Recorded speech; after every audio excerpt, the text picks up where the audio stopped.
Y hoy es viernes 26 de abril del 2024. Estamos en el espacio Bion Post Bion que pertenece a la Asociación Psicoanalítica Argentina, que venimos coordinando con Ricardo Rey desde hace aproximadamente 15 años.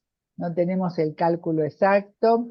Y hoy empezamos el encuentro con el acta que preparó Verónica Prada. El acta es del 12 de abril del 24 para el espacio que estamos trabajando, Rafael López Corvo. Así que te escuchamos, Verónica. Invitamos a todos a apagar los micrófonos para que se grabe mejor y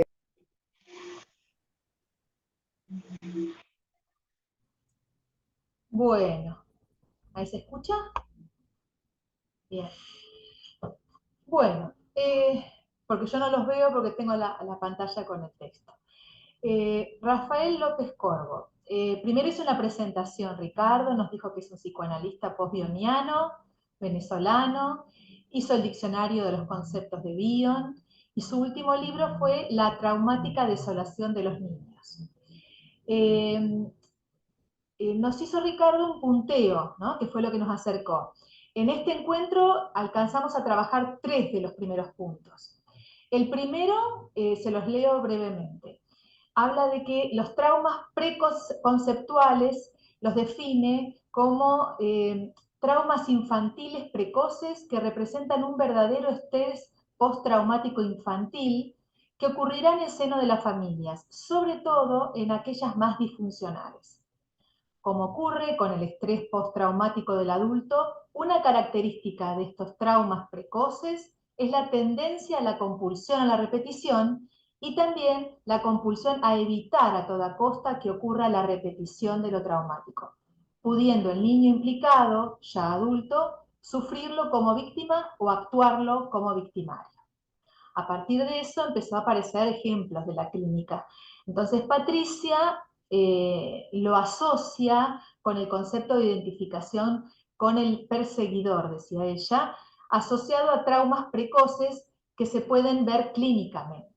Miguel acerca la pregunta: ¿los traumas preconceptuales cómo se registran en un inconsciente preverbal y cómo se evocan o se actúan en el espacio analítico?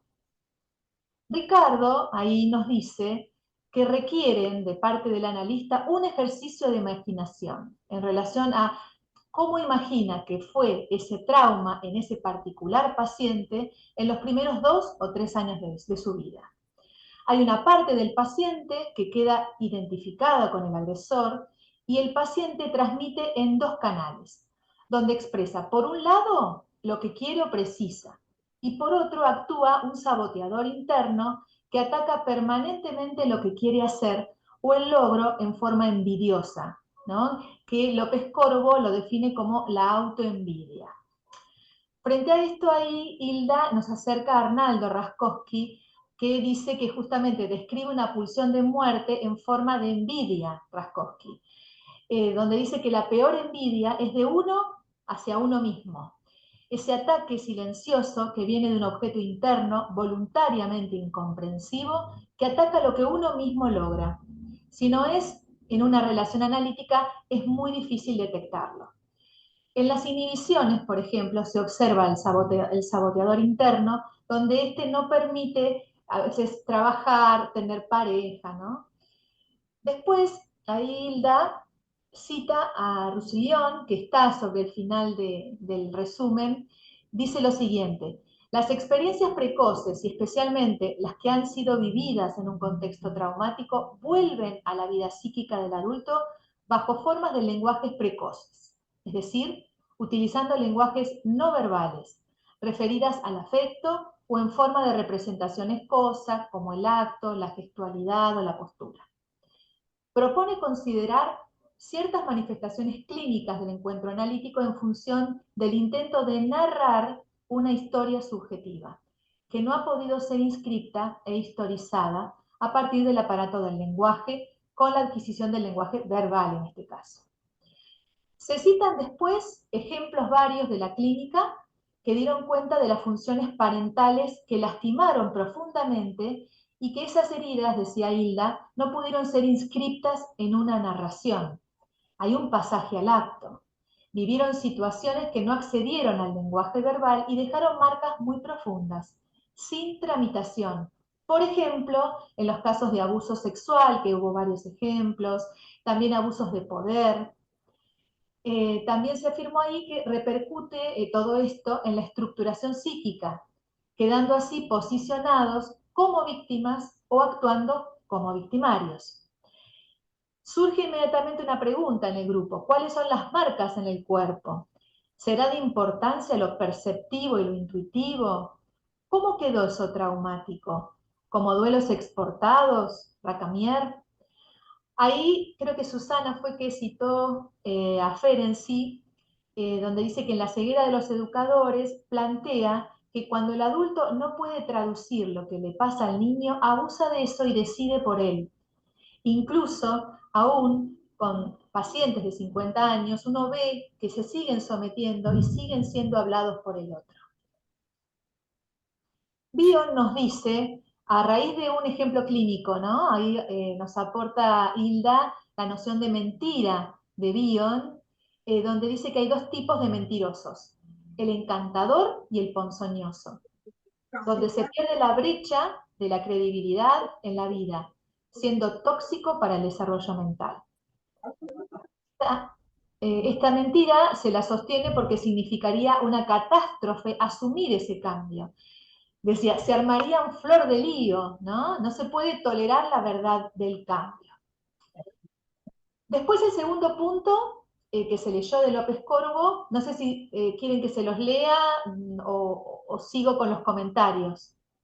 No sé qué prefieren. ¿Sigo? No los veo. Seguí, seguí. ¿Sigo? Ah, bien.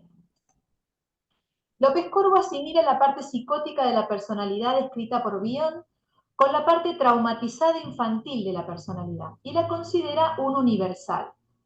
Ello implica que el adulto transmitirá en dos canales, ahí reforzamos lo que salió espontáneamente antes, que son dos canales disociados, uno que representará a la parte neurótica y no traumatizada de la personalidad, y en otros momentos irrumpirá una parte psicótica, traumatizada, que se mueve con la lógica emocional de un niño, generando tanto estados de confusión, ansiedad, depresión, culpa y castigo. De esta manera, tanto López Corvo como Fairbairn coinciden en que la forma esencial y original de la psicopatología es necesariamente traumática. Los síntomas e inhibiciones del estado traumatizado son mecanismos de defensa que tienden a evitar o metabolizar el trauma original anidado en el inconsciente. Frente a esto surge la pregunta de ¿qué rescatar y cómo para que el paciente no siga repitiendo el perder, ¿no? Esto fue a raíz de un caso, ¿no?, que apareció. ¿Qué ocurre en esos primeros momentos desde la introyección y la proyección? Ricardo nos dice, en el primer momento hay un objeto que sentís paranoico, perseguidor, tiránico, que te quiere destruir. Este objeto el niño lo introyecta para controlarlo un poco, antes de que lo destruya este señor que es mi papá, un tipo violento que lo maltrata. Introyecta una especie de copia de su papá y evita que sea maltratado. Hay una disociación imprescindible cuando introyecta. Es como el mecanismo en duelo y melancolía de Freud. La sombra del objeto cae sobre el yo y así queda disociado. Fairbairn nos dice, todos nosotros, para compensar la parte loca de nuestros objetos infantiles, terminamos introyectando una parte y disociando el yo original.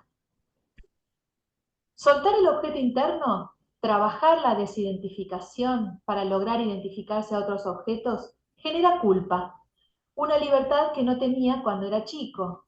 Trabajar, eso eran como propuestas que surgieron, ¿no? Cómo trabajar todo esto en la clínica. Trabajar en lo transferencial, la discriminación de esas situaciones, el síntoma, es un mecanismo de defensa. El paciente trata de defenderse de algo que le sucedió en su infancia. Separarse de esos objetos infantiles hostiles es entendiendo lo que hicieron, pero perdonando, porque si no se genera culpa y castigo. Ahí estuvimos hablando en Dostoyevsky. Y el último punto que alcanzamos a trabajar fue el 3, donde dice, son las actitudes paternas, maternas y familiares las que inducen en los niños sentimientos de vacío, inexistencia, injusticia, impotencia, rabia, odio y envidia. Dichos traumas precoces familiares afectan a un niño pequeño que no posee una mente capaz de contenerlos y no encuentra en el entorno una revería adecuada que le permita sentirse contenido y le brinde elementos que habiliten su capacidad de entender. Entonces ahí Hilda nos dice, son sentimientos sin nombre, una impregnación de emoción donde no hubo una ensoñación materna que vaya recogiendo una conciencia rudimentaria, poniendo un nombre al terror sin nombre. Se van amontonando los terrores que quedan innominados y así se va armando la capacidad de entender, estructurar un aparato para pensar los pensamientos no pensados. Esos sentimientos se pueden ir transformando en pensamientos a través del trabajo de la función alfa, mediante la revería. Si no, van quedando vacíos identificatorios que se los rellena con adicciones, pantallas, entre otras cosas. Surgió el tema de los tatuajes, entonces nos dice, una cosa es el tatuaje que habla y otra es la adicción al tatuaje. Cuando es neurótico, el tatuaje recuerda una pérdida, hay duelos, es estético. Y otra cosa es cuando no se puede parar de hacerlo. Lo hice porque me pintó. Como una adicción, aparecen como adicción sin una historia, donde hay predominio psicótico. Cuando es neurótico hay toda una novela, tiene un potencial reparatorio y es simbolizante. En la adicción no, hay un amplio espectro, ¿no? Esto es lo que fuimos también ejemplificando. Ricardo especifica, cuando ese objeto hostil, enloquecedor, toma el dominio de la personalidad, no tolera que el paciente se dé a sí mismo nada placentero. Hay una inhibición de los placeres. Lo único que le queda al paciente es la posibilidad de inscribir goces, teniendo ahí adicciones, comer o comprar compulsivamente, dejando todo, por ejemplo, en el casino. No puede haber placeres, hay goces. Ahí surge el tema de la adicción al juego, entonces Hilda nos dice, es muy difícil, porque no tiene olor como el alcohol, no trastorna como la droga, es oculta, no es fácil de percibir. Muchas veces juegan en la soledad total de las maquinitas.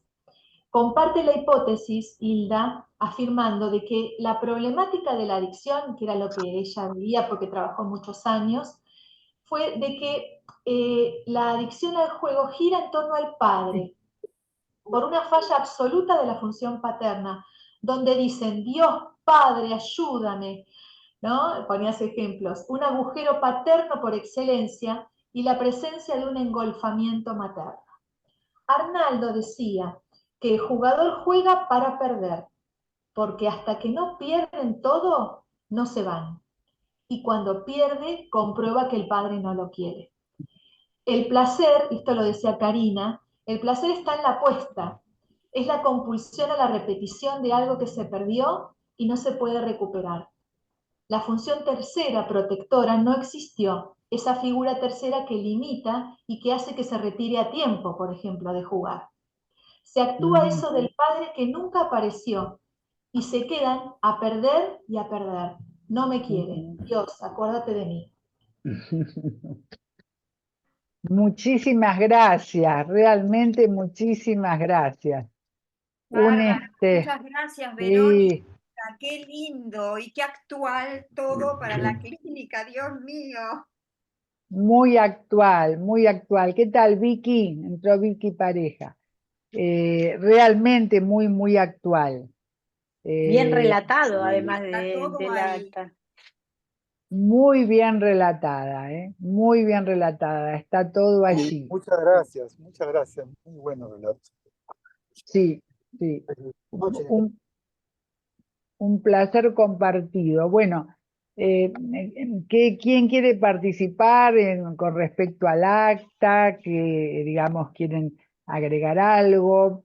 Es decir, yo lo que iba a agregar al final es cuando dice, todos dicen Diosito, ayúdame, pero nadie llama a la Virgen María, ¿no? Para cuando está jugando.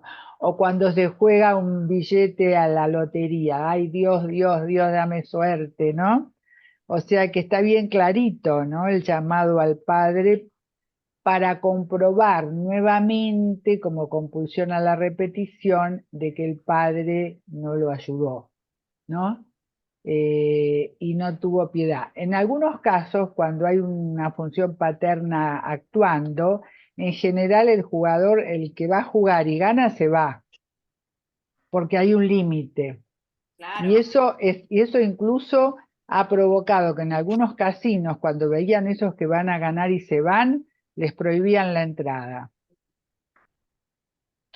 Eso pasó. En una película aparece. Uno que iba a ganar y se iba, ¿no? Se iba con lo recaudado. No era negocio para el casino. Así que bueno, me pareció interesante. Bueno, toda la vuelta que dimos y la actualidad que tienen estos autores, ¿no? Por supuesto, Ferber, Bion, Ferenczi, ¿no? Con el tema del abuso sexual y el abuso de poder, que vienen a ser lo mismo, que llevan a la desmentida, que llevan a la identificación con el agresor y echarse la culpa a sí mismo, a hacerse cargo de la culpa del agresor, que llevan a poner una parte de ellos afuera, ¿no? A escindirse y que queda como un tejido muerto, toda esa historia de haber sido violado o abusado y que no puede ser, digamos, recuperado, salvo con un trabajo analítico muy intenso, ¿no? Ese tejido que queda como muerto. Sí, Diana. En la escucha del relato, que agradezco porque es cierto, creo que mucho del relato es cómo se va leyendo, ¿no? Así que te agradezco, Verónica. Pensaba esto de uno cuánto ve en la clínica, en esta cuestión de la sucesión en las invocaciones a esto, ¿no? Al Padre. Cuánto el sujeto bascula en esas invocaciones en construir, muy a su pesar, una consistencia férrea de un padre aplastante, ¿no? Es decir, ese padre que no está, es un padre que está para no estar, yo diría, está demasiado. Es un padre que está demasiado tiempo ahí para el sujeto y no puede estar para poder correrse y darle otro destino, al deseo, ¿no? O sea, termina siendo reiteradamente en los relatos de los pacientes algo que es muy difícil de correr para el analista, ¿no? Uno tiene que sortear situaciones en las cuales pequeños comentarios, diría yo, tenemos que ser como muy astutos en los pequeños comentarios que permiten cierto corrimiento sin que eso sea dar consistencia de vuelta a otra cosa, ¿no? Parecida a la del mismo padre. Porque creo que el riesgo de algunos analistas ha sido esto, ¿no? De entablar una especie de lucha contra ese padre aplastante, convirtiéndose en una... En otro. Claro, entonces uno escucha sujetos que vienen después de análisis largos con alguien y dice, no, pero mi analista me decía insistentemente que yo tenía que estar todo el tiempo pensando en ello, y me parece que no es el camino, ¿no? Porque el sujeto vuelve a eso. Hay como caminos más sinuosos y astutos de nuestra parte para no ponernos en secuencia con ese lugar del padre, no, nada más que eso. Muchas gracias, Diana. ¿Quién más quiere traer alguna reflexión?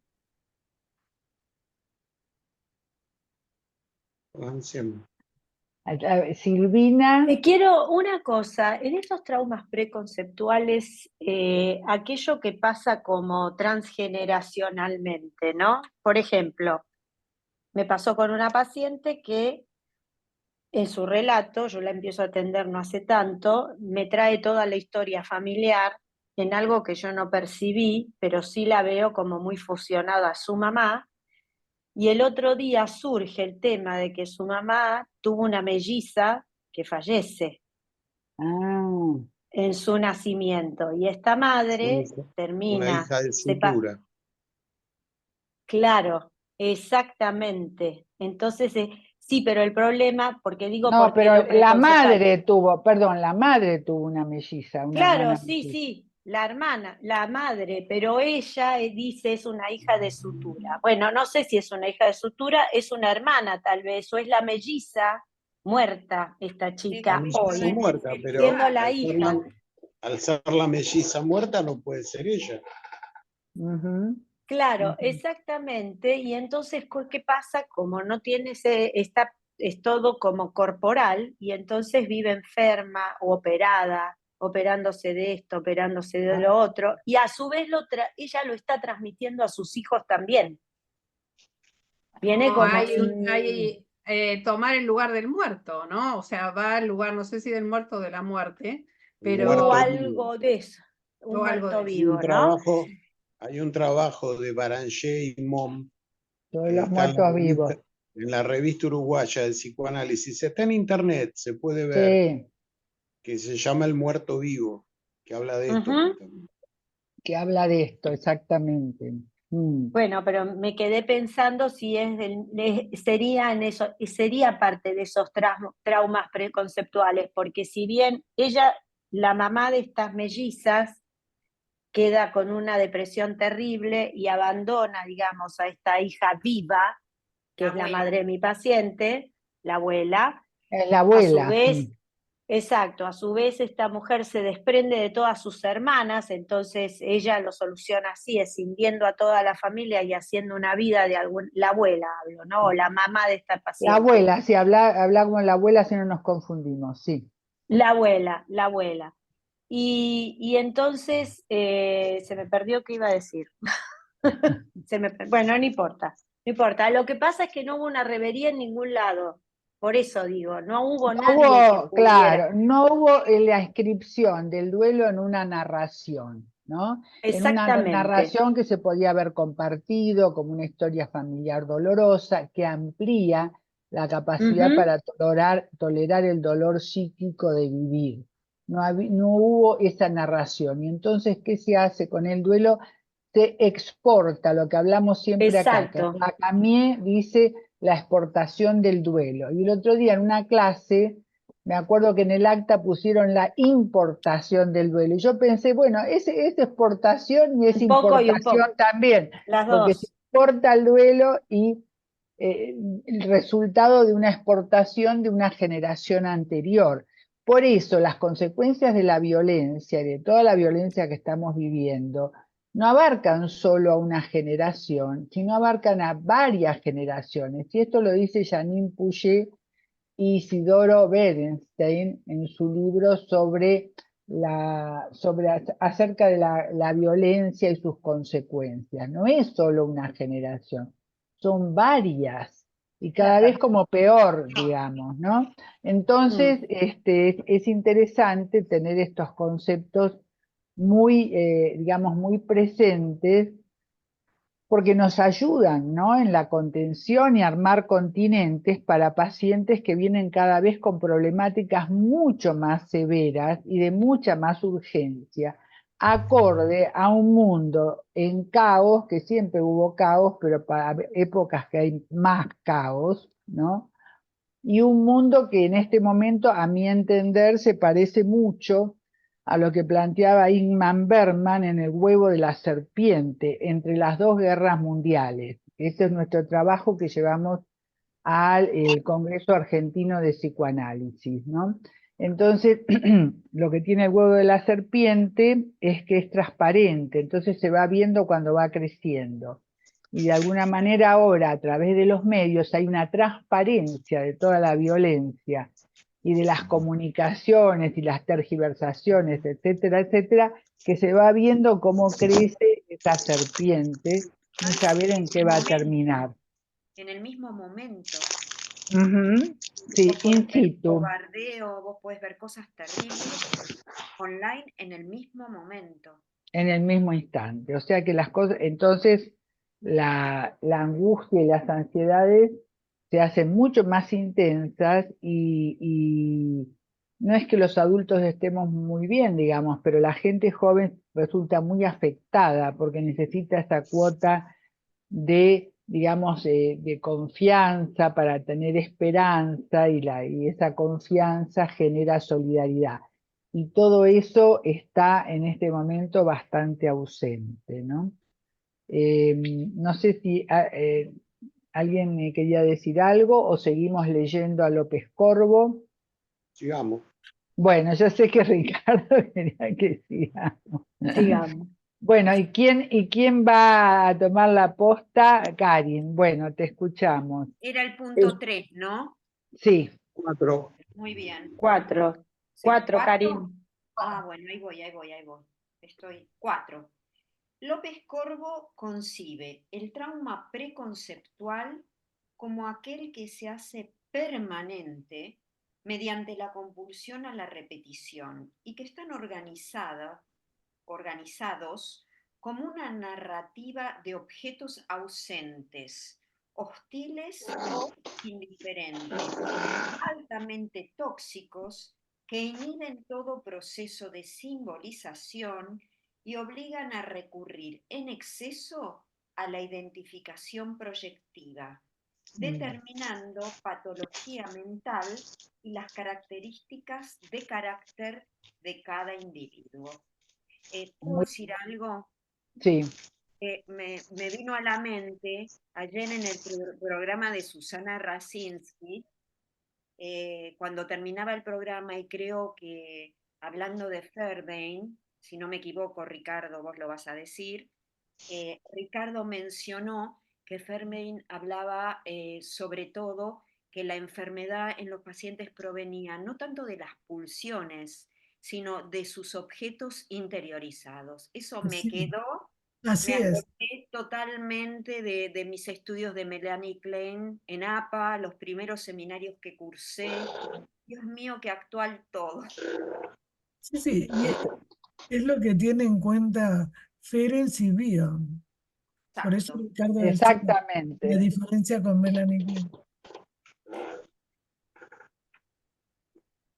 Hay un Esa- punto interesante que yo puse este párrafo. Este párrafo reitera lo que ya dijeron los anteriores, pero hay un punto que a mí yo lo puse, me llamó la atención, que dice que determina las características del carácter de cada individuo. mm, Eso es muy interesante porque el psicoanálisis se olvidó un poco del carácter. En la época de Reich, de Wilhelm Reich, estaba el libro del análisis del carácter. Sí, Pero después el psicoanálisis medio como que se olvidó de esto del carácter como un tema de indagación. Y a mí me llamó la atención que pusiera justo el eje López Corvo, de hecho lo nombra a Reich, que ponga el eje en el hecho de que no es solo la patología mental, sino también el carácter del paciente. ujú, ujú.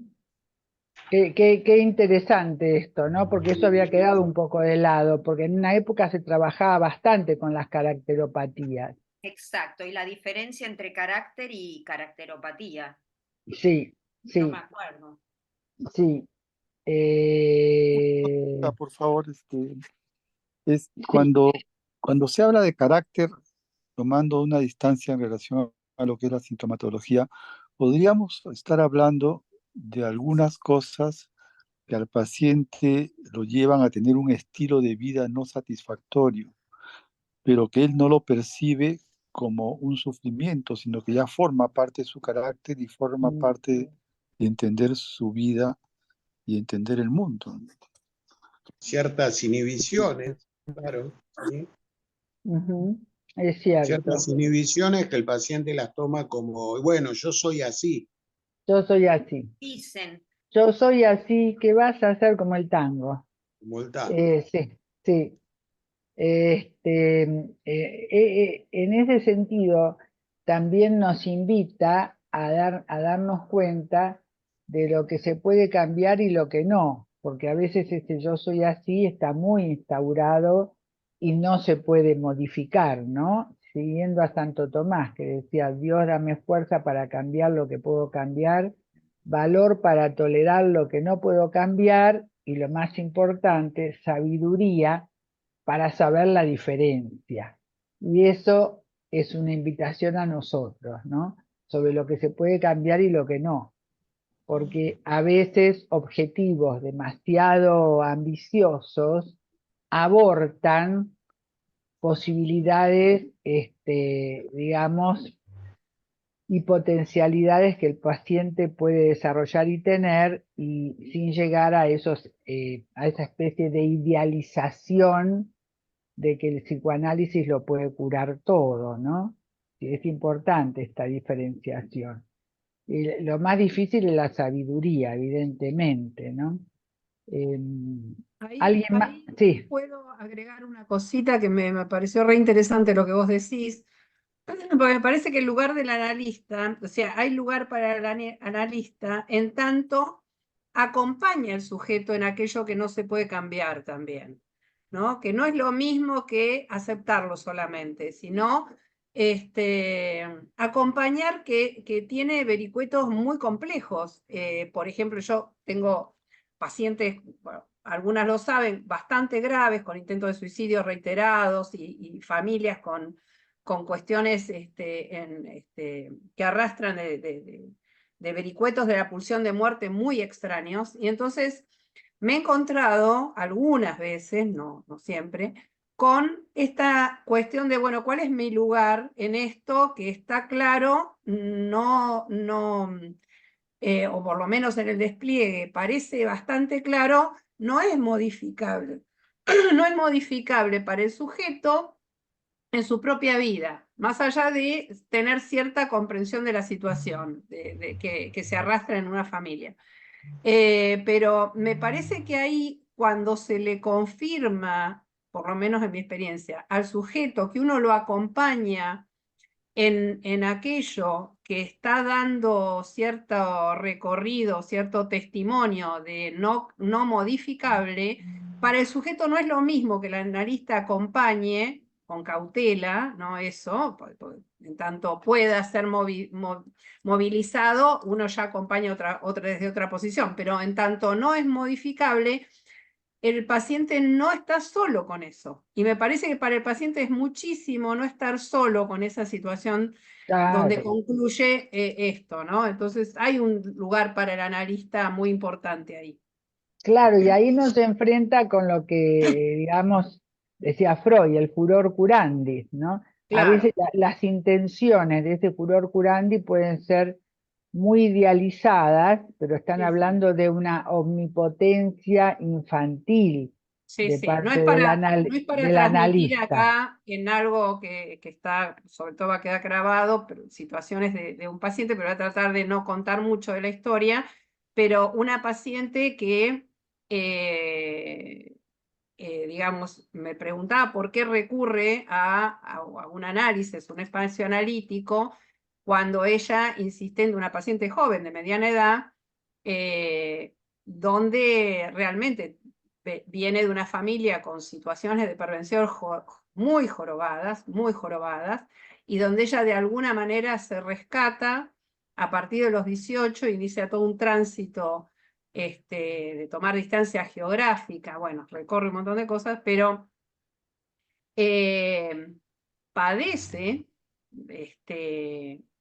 yo diría que bastante complejo el pensar que se arroja, digamos, de vuelta a una situación de entorno perverso, pero pasa por una situación muy complicada en lo personal, muy complicada en lo personal, que le es ajena, es decir, realizada por otros de su entorno, que la afectan directamente con un hijo y con el único hijo que tiene. Entonces, ese retorno de lo perverso, del entorno perverso, yo me preguntaba insistentemente, porque, digamos, de otros análisis es, bueno, hay que internarla, o tengo que internarte, o ese tipo de cuestiones, como si el orden de lo institucional pudiera ser frente y freno a lo perverso. Y ella lo que dice es, quiero que por lo menos alguien analista, alguien pueda decir, esto no es adecuado, no sé si puedo con esto, enfrentarme a esto, pero por lo menos alguien que dé una cierta entidad a que eso no es humano, es como si viniera a demandar cierto sentido común, cierto sentido de realidad frente a la irrealidad de un entorno que, no voy a contarlo, insisto, pero es avasallante por todos lados. Vos decís, no puede ser que le pasen tantas cosas de las cuales ella no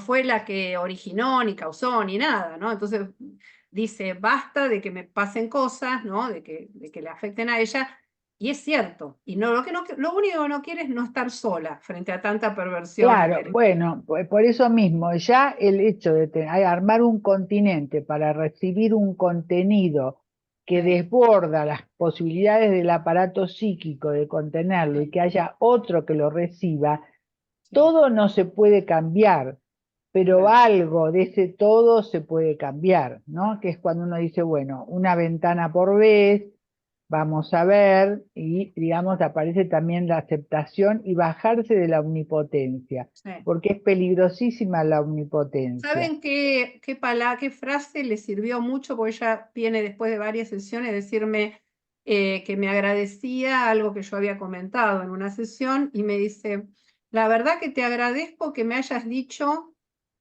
en algún momento, no, jamás te voy a juzgar por querer morirte. Porque yo no dije que se quería matar, ¿no? Que por querer morirse, ¿no? Que no era juzgada por querer morirse, ¿no? Porque frente a tanta calamidad, como si nadie le preguntaba por qué. 4 bombas atómicas, ¿no? Que era la primera analista que le había dicho que no le iba a juzgar, ergo, correrla, de esa necesidad de que no hay más pulsión de vida dentro de sí, o por lo menos durante ese tiempo no la rescataba. Bueno, y que eso la movilizó mal, la movilizó en el sentido de recomponerse un poco mejor con el espacio analítico, porque venía muy enojada de los espacios analíticos. Claro, por la exigencia permanente. A mí me pasó con una paciente con una enfermedad muy seria, ¿no? Y me dice, y no me digas que yo tengo la culpa, ¿no? Y yo le digo, no, justamente yo no pienso así. Y le alivió muchísimo. Los momentos de mayor que tiene la culpa de enfermarse. Claro, los momentos de mayor furia en sesión, que empezaban en el relato de otros, no el analista, ¿no? Otros que le habían dicho cómo no se había dado cuenta de que estaba al lado de una persona así, claro, terminaban, y no me digas vos, terminaban siempre, y vos no me digas, que no fuera una serie de aquellos que la culpaban, ¿no? Perdón, Diana, acá está anotada Viviana y escuchamos. Muchísimas gracias por el aporte. Sí, la verdad que es súper interesante y nodal, ¿no? Estos conceptos y los aportes de López Corbo. No, lo que les quería comentar es que yo siento, como todos, ¿no? Una admiración tal por Freud que cuando hay conceptos nuevos, siempre es como un juego y un desafío ver las simientes de Freud, ¿no? Entonces, en esto, a mí cuando escucho López Corbo y los traumas, el trauma preconceptual, lo preverbal, y la compulsión a la repetición, y sobre todo ahora el punto 4, donde habla sobre las consecuencias y determinaciones de estos traumas respecto del carácter, no puedo no acordarme de Moisés, del tomo de Moisés. No se crean que tenga tan buena memoria, pero como esto lo estudié mucho hace muchos años, en la analogía, página 73, es impresionante cómo Freud habla de los traumas tempranos antes de la aparición del lenguaje, las consecuencias que eso tiene, las mortificaciones en el desvalimiento psíquico-motor y habla de las cicatrices. Y las cicatrices de los traumas son el carácter. Entonces, bueno, López Corbo es obvio un lector de Freud y de tantos otros autores, y lo complejiza y habla de las narrativas y de cómo aparecen posteriormente en acto, ¿no? Y todos los freudianos. Pero Freud dijo un montón, ¿sí? Por eso a mí me da ganas incluso de volver a leer esto de Freud, porque también habla del otro punto que era uno de los otros puntos. Yo la vez pasada no pude estar, pero estaba en alguno de los puntos 1, 2 y 3, la repetición del trauma o la evitación del trauma. Eso también Freud lo trabaja en esas páginas, de cómo las consecuencias que tiene la neurosis infantil, y habla ahí cómo se arma la neurosis infantil, el carácter y cómo se evita el trauma o se repite el trauma. Y después da casos de ejemplos como de las neurosis de destino o de las repeticiones de alguna persona que se le morían los maridos, o alguno de esos casos de repetición. Está todo en esas páginas que para mí, bueno, son una joyita. Eso quería. Muchísimas gracias, Viviana, qué buen aporte. Vos dijiste la página 70 de la analogía en el Moisés. 73 o 72 por ahí. En una edición de Amorortu que yo tengo, que es de las primeras, ¿verdad? Viejita. Muchísimas gracias por el aporte. Yo vi que alguien más levantó la mano, no sé, ahora se me Página chispoteó. 71. Carina Acá está, Bretz. Valeria. Acá la veo, Carina Bretz. Página 71. Página 71. Acá lo tengo. Bueno, Justo lo perfecto. estaba leyendo. Bueno, lo estabas leyendo. Qué bueno, qué bueno. ¿Y querés decir algo, Karina, que levantaste la mano? No la veo No, ahora, no Karina. levanté la mano. Bueno, te queríamos escuchar. Lo que iba no sé si puedo hablar. Sí, Lo que podés. me parece muy importante lo que dijo Diana. Sí, Diana, justo. Porque justamente la actitud del terapeuta, en momentos en que decide, entre comillas, lo que puede decidir, a veces masoqueándose y no puede separarse de situaciones muy enloquecedoras. Pero uno lo acompaña. Entonces, en eso que vos siempre decís, que dice Bio, que dicen varios autores, cuando él puede encontrar que no lo juzgan, porque lo que decía Diana es muy importante, cuando el terapeuta es muy dogmático y no tiene esa mimetización. Dentro de poco va a haber un colega de México que trabaja toda la parte de Ferenczi, junto con un sociólogo que ya estuvo en el programa, pero digo esto por lo que estamos hablando, que tiene que ver, digamos, cuando entre el paciente y el terapeuta es mucho más que la empatía. Es cómo podemos darnos cuenta, que Ricardo también lo explica mucho en el libro, en cuanto a la parte clínica, que tiene que ver con tolerar que el otro es otro y que no tiene que hacer lo que yo creo que tiene que hacer. Esto que parece Claro. muy sencillo. Muchas terapias han fracasado porque se vuelven más traumáticas para el paciente. Cuando sienten que el terapeuta lo manda o lo juzga, ¿no es cierto? Pero ¿cómo? ¿Cómo podés seguir diciendo y no te das cuenta? No puede. Pero lo bueno es que viene a terapia. O sea, que está escuchando, perdón, mi inconsciente. Está buscando una escucha distinta de contención, como para que en algún momento pueda, digamos, separarse y liberarse. Creo que es muy importante lo que dijo Diana, porque esto se ve mucho en la clínica y muchos Sí, fracasos. sobre todo en las enfermedades psicosomáticas, ¿no? Que yo veo que viene la gente apaleada, porque encima de bancarse un cáncer tiene que bancarse al analista que le echa la culpa, ¿no? Es decir, en ese sentido lo digo exagerado, ¿no? Sí, sí. Pero vienen realmente apaleados, ¿no? Y la necesidad que tienen de que pongamos a funcionar la ensoñación del analista, la reverie y la función alfa, ¿no? Para transformar todos esos elementos beta proyectados en, digamos, una experiencia emocional pasible de aprendizaje por la experiencia emocional, por más dolorosa que sea, ¿no? Una experiencia emocional acompañados. Sí, Ricardo. Dos cosas. Y después Valeria. Dos cosas. Yo estoy ahora escribiendo sobre bipolares y cómo en los pacientes melancólicos se ve con mucha claridad la presencia de la sombra del objeto que cae sobre el yo y el objeto hostil que les impide hacer un montón de cosas en la vida. Eso se ve con mucha claridad. Y tomando lo de Freud, es muy interesante porque Freud decía que había neurosis, que había psicosis, y él decía que había neuropsicosis narcisistas, y las neuropsicosis narcisistas eran las traumáticas, o sea, el estrés postraumático, y la melancolía. Y tomando lo de López Corvo, lo melancólico, lo bipolar, transita mucho por un estrés postraumático, pero por un estrés postraumático infantil. Claro. Yo creo que ese es el concepto novedoso. El concepto novedoso es imaginarnos que en los chicos chiquititos hay un estrés postraumático infantil. Este es el punto.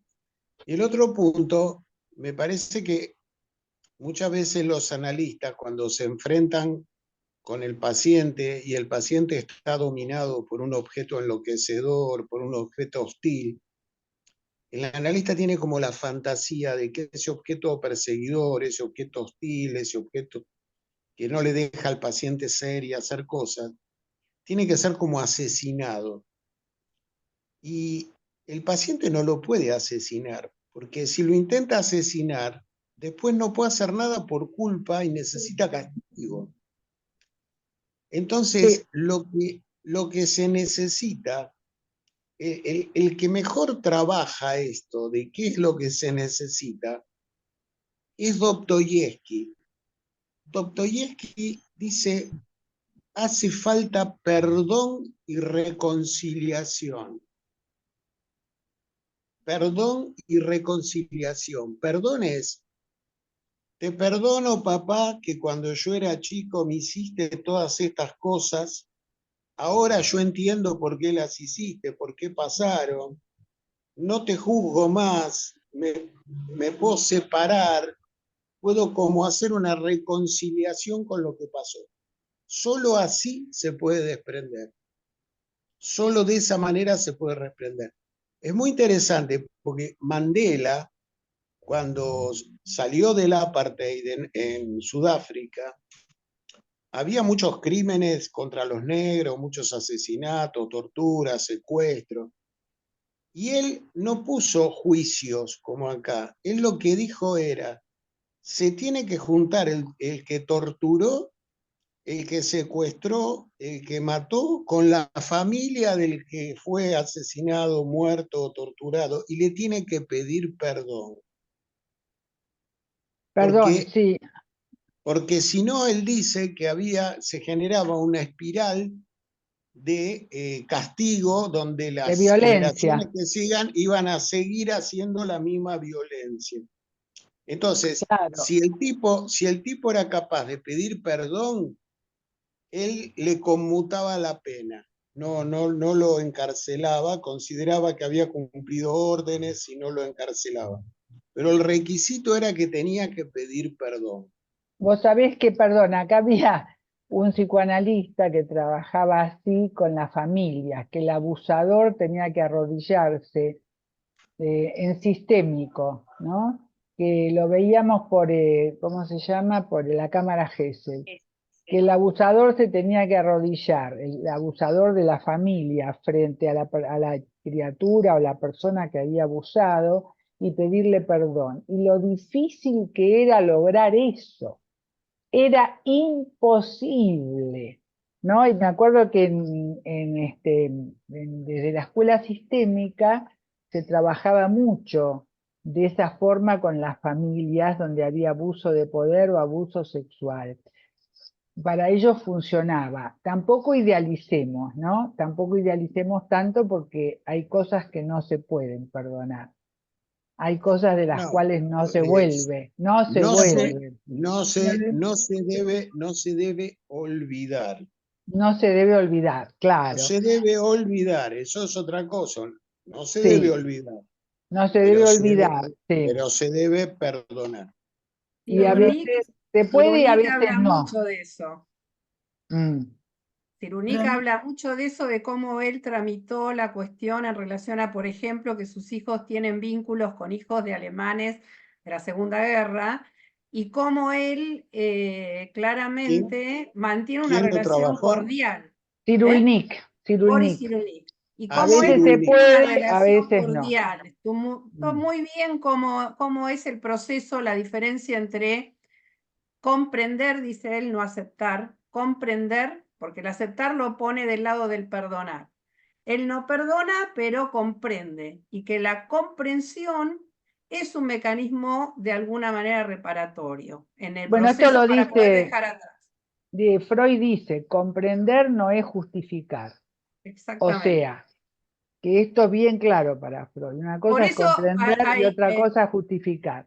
claro, Esto pero vale hay para el trabajo pacientes con que dicen yo no psicopatía. voy a aceptar, por ejemplo. Entonces, hay que tener cierto cuidado con qué conceptos usamos, porque para un paciente aceptar puede ser justificar, ¿sí? Claro, claro, por eso, comprender no es justificar. pero Entonces ahí además, ya establecemos una diferencia importante, ¿no? ¿Qué ibas a decir, Susana? no, que Ah, me... Valeria, perdón, está Sí, Valeria. sí, sí. Bueno, siguiendo el comentario de Susana, después si querés retomas tú, yo pensé, mientras vos hablabas, que no pueden hoy, y retomando lo de Diana, que pensé yo que por ahí no pueden hoy, no hay potencial hoy de cambio, pero mañana sí, es como, es una idea esperanzadora. Entonces, acompañar porque hoy no pueden, hoy no hay potencial, pero si nosotros nos metemos en el conflicto del problema, yo lo relaciono con el goce, si, pienso si se puede relacionar con el goce eh, destructivo.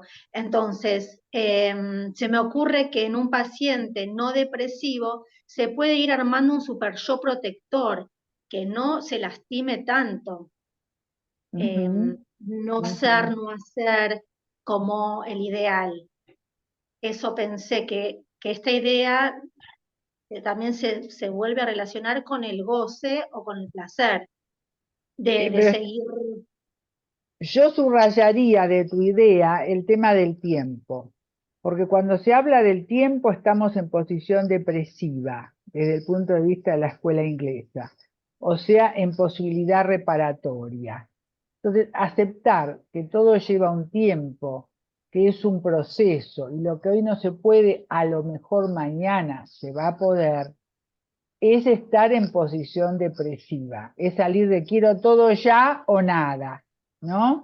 Es decir, es muy importante, que yo siempre digo, cuando alguien habla del tiempo, un paciente habla del tiempo, en la sesión estamos en posición depresiva, que es aceptar el paso del tiempo, lo que se pierde, lo que se gana, etcétera, ¿no? Entonces es importante tener en cuenta el tema del tiempo, y es cierto que a veces uno dice, bueno, la propuesta sería esta, seguramente mañana no vas a poder, pasado tampoco, pero por ahí dentro de 2 años, el haberse encontrado con esto a lo mejor produce, se va haciendo un cambio silencioso y se produce un cambio, ¿no? Es decir, dejar abierta la posibilidad del tiempo y de todo lo que implica aceptar, ¿no?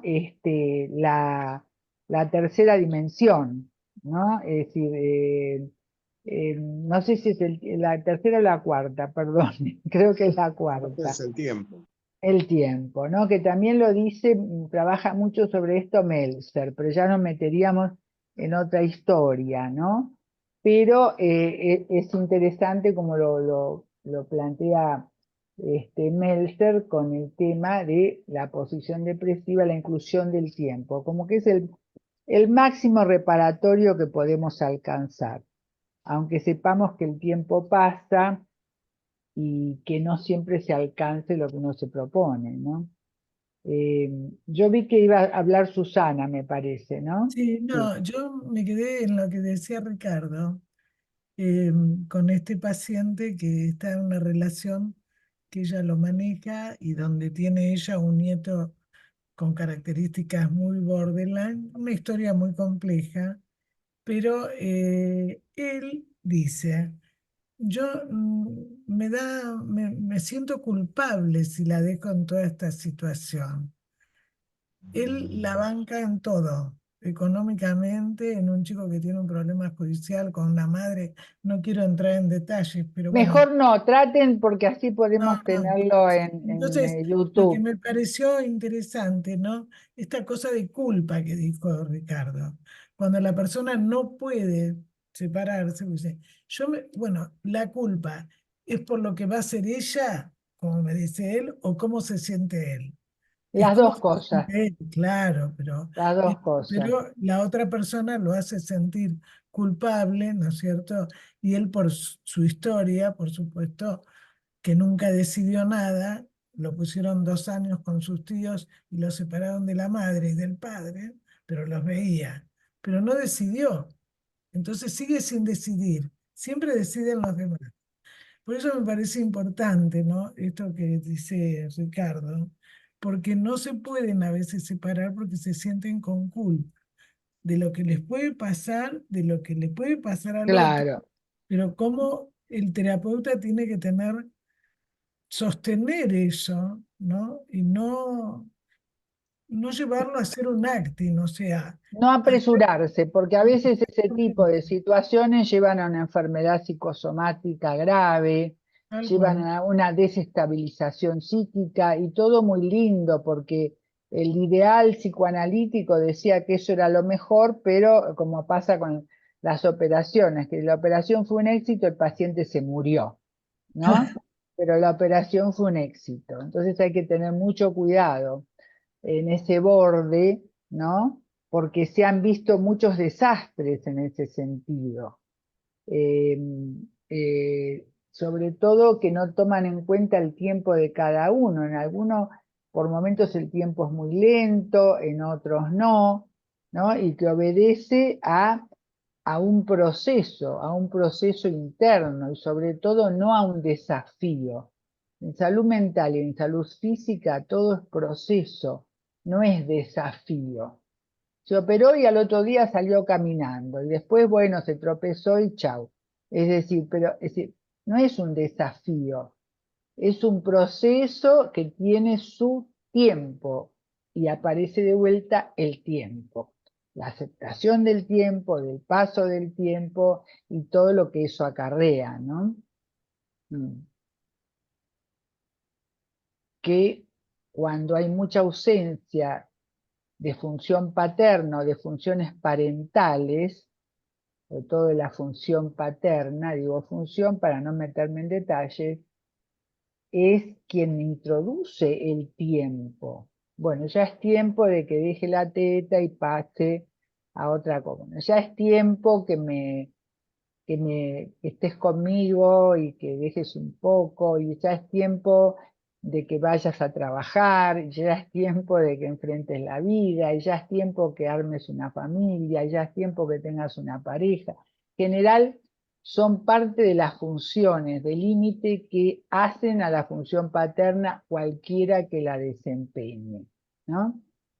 Y estamos en tiempos de un tremendo déficit de la función paterna, entonces tremendo déficit de los límites, ¿no?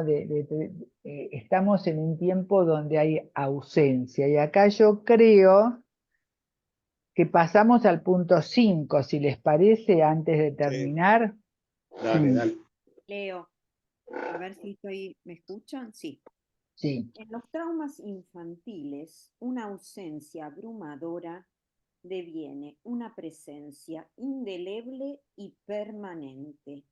El estado traumatizado tiene que lidiar con los elementos beta no metabolizados y la parte neurótica o no traumatizada es capaz de recurrir a elementos alfa que pueden ser pensados. Para López Corbo, es una tarea esencial e inmediata del analista intentar descubrir cuál será el trauma conceptual de cada paciente, ya que será mediante la transferencia y la contratransferencia que se repetirá una y otra vez el corazón del trauma. En la parte traumatizada de la personalidad hay una falta de discriminación correcta entre pasado, presente y futuro, y entre el mundo interno y el externo. A ver qué les parece, porque está justo lo que estábamos hablando, ¿no?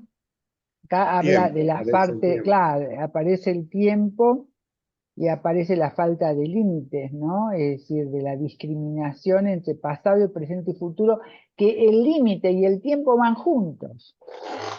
Acá te dan cuenta que van juntos, la discriminación entre pasado, presente y futuro es la aceptación del tiempo, la inclusión de la cuarta dimensión.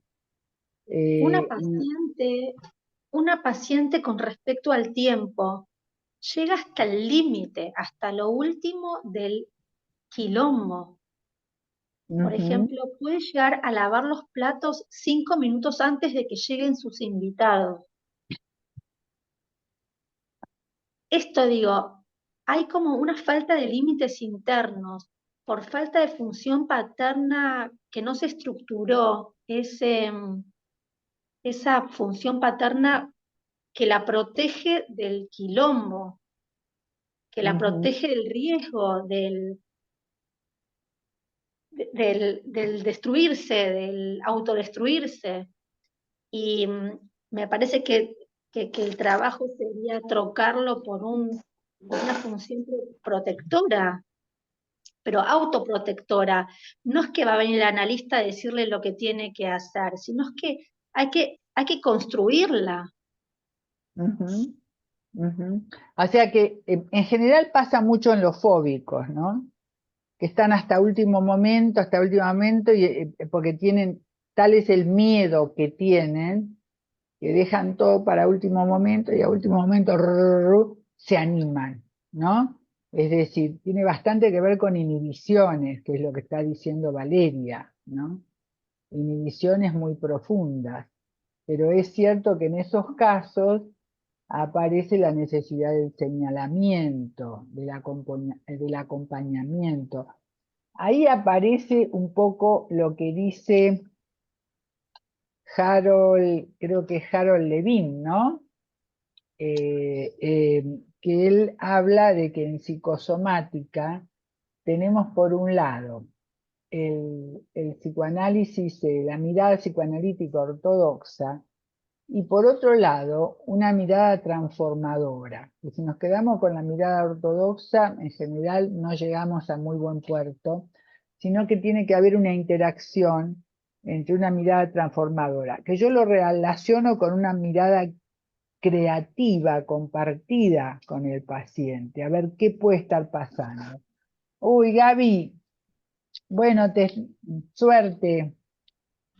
Se va Gaby. Entonces, creo que Valeria está hablando Pero de digo, eso, ¿no? algo más, digo que si se llega tarde a la cita, puedo perder. Entonces digo que es destructivo. El tiempo es como, no estás puntual a la cita que acordás con tu vida, No lo tiene internalizado el tiempo. no hay tiempo internalizado y cree que en 5 minutos omnipotentemente va a estar ahí. Como una idea mágica, pero que es destructiva, porque no se armó, directamente no se armó, digo que hay que armarlo. Pero ahí también tiene que ver, y te recomiendo que leas un poco la escuela francesa, tanto a Sand como otros autores, como Lapierre, que trabajan mucho todo lo del tiempo y el espacio. Yo te hago una pregunta, si ella en las sesiones, cuando faltan 5 minutos, te dice algo importante, Ah, a ver, ese tiempo que ella no tiene, no se lo dieron, es el tiempo del otro.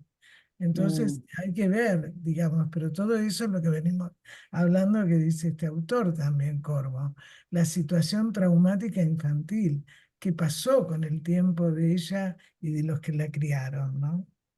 Y claro, también pienso Que- en el goce destructivo, donde em, es sin límites todo.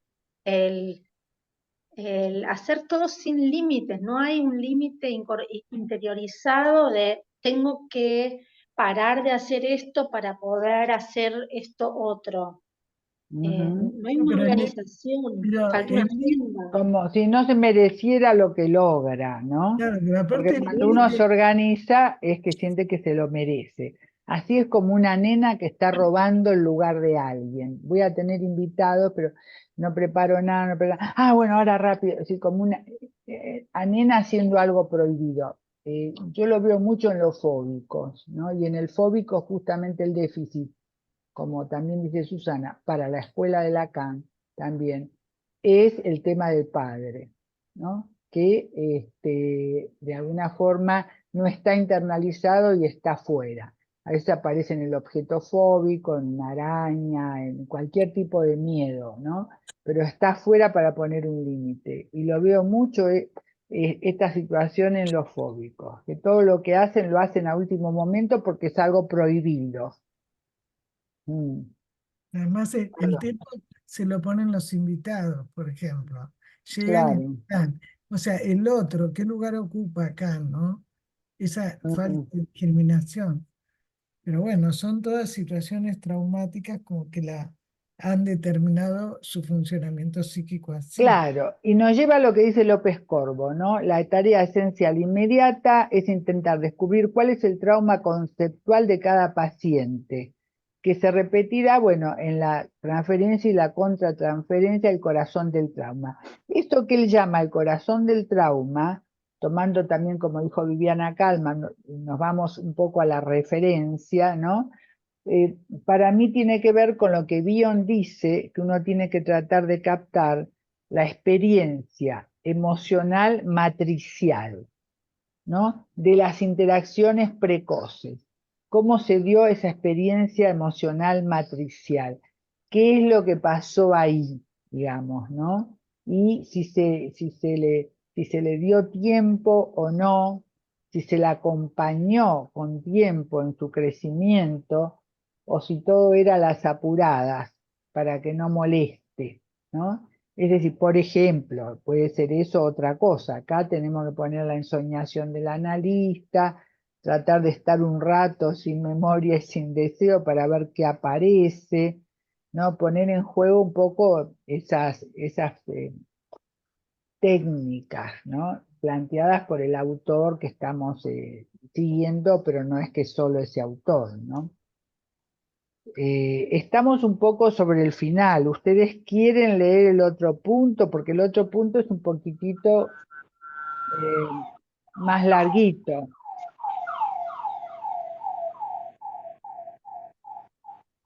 Hay ciertas urgencias, pero ¿les parece que leamos el otro punto? Y bueno, lo leemos, ¿no? Y Lo- si no lee el 7, que es un poquito más corto, después leemos el 6. Ah, bueno, bueno, perfecto, porque yo muy puntual hoy tengo que salir porque tengo que atender. Mm, Y Bueno, llorando. 7. La parte traumatizada infantil recurre al abuso de la disociación, la fragmentación y la identificación proyectiva para librarse de ciertos aspectos del sí mismo que pueden devenir dolorosos, como la capacidad de sentir y de pensar. Ello evita la conformación de un aparato mental para sentir los sentimientos y para pensar los sentimientos.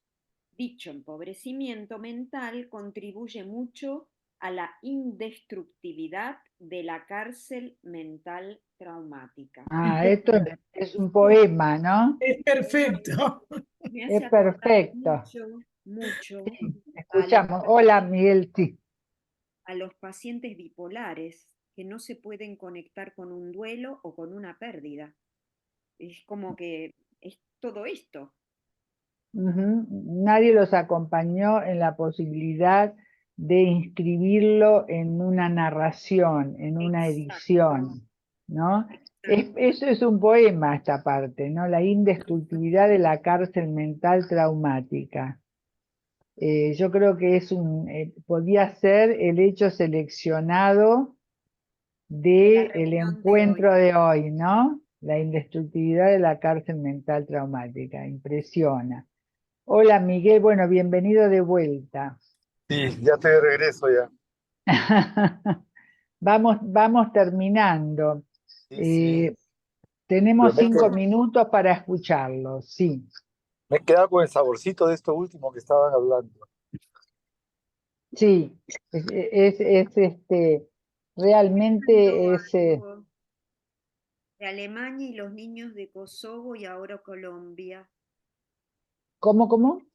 Acá mandaron algo al chat. Cita que subí para que los que quieran escuchar la conferencia de él sobre el psicoanálisis y la posición en relación a las situaciones, a los traumas tempranos en niños, pero otros traumas extremos, ¿sí? Las catástrofes. Las catástrofes. Sobre todo él que fue justamente un sobreviviente de la guerra en Alemania, Polonia, y bueno, pero cómo está trabajando con los niños de Kosovo y con esta conferencia fue en la universidad en Colombia para hablar de los niños, lo llamaron para que pudiera hablar de los niños soldados de Colombia y cómo trabajar Claro. con la población de niños en esa cuestión. ¿Y en qué año fue? Porque el asunto es el año. Ya les digo porque la abrí a propósito para no decir una cosa por otra. Ya creo que es 2009. Espere, ya les digo. Diana, ¿lo podés poner en el chat de Bion Post Bion? Claro, yo ahora me lo mandé para tenerlo, pero sería ideal tenerlo en el chat. Ya se los doy porque los tengo en el historial de YouTube de él. Ponen igualmente en YouTube Congreso de Colombia Claro. y ya les sale. Ah, bueno, Tiene como dos partes. En la primera Ya lo parte. copié, ya lo copié, sí. Bien. ¿Tiene dos partes, decís? Sí, hay toda una charla de exposición en el Congreso y otra en relación a como una entrevista en relación a todas las preguntas que le hacen el auditorio y él va respondiendo uno a otro sobre esto de los eventos tempranos y la capacidad del sujeto de esto, ¿no? De las distintas opciones en relación a dejar atrás esa situación. Quizás el 2008, porque él estuvo en Lima también en el 2008, en septiembre del 2008, pero no sé.